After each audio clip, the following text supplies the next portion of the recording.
ನಮಸ್ಕಾರ ವೀಕ್ಷಕರೇ, ತಮ್ಮೆಲ್ಲರಿಗೂ ಓಂ ಶ್ರೀ ಸದ್ಗಮಯ ಯೂಟ್ಯೂಬ್ ಚಾನಲ್ಗೆ ಸ್ವಾಗತ ಸುಸ್ವಾಗತ. ಮನೆಯಲ್ಲಿ ಆಗಾಗ ಕಲಹಗಳು ನಡೆಯುತ್ತಿರುತ್ತವೆ. ಇದರಿಂದ ಮುಕ್ತಿ ಪಡೆಯಲು ಹೇಗೆ ಎಂಬುದಾಗಿ ಈ ವಿಡಿಯೋ ಮುಖಾಂತರ ತಮಗೆ ಈ ತಂತ್ರವನ್ನು ತಿಳಿಸ್ತಾ ಇದ್ದೀನಿ.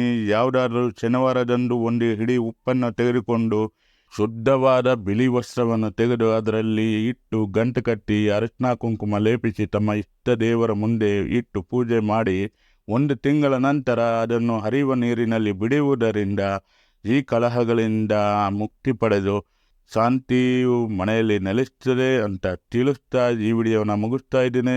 ದಯವಿಟ್ಟು ಓಂ ಶ್ರೀ ಸದ್ಗಮಯ ಯೂಟ್ಯೂಬ್ ಚಾನಲ್ನ ಸಬ್ಸ್ಕ್ರೈಬ್ ಮಾಡಿ ಅಂತ ಕೇಳಿಕೊಳ್ಳುತ್ತಾ ತಮ್ಮಿಂದ ಬಿಡುಗಡೆ ಪಡೆಯುತ್ತಿದ್ದೀನಿ. Thank you.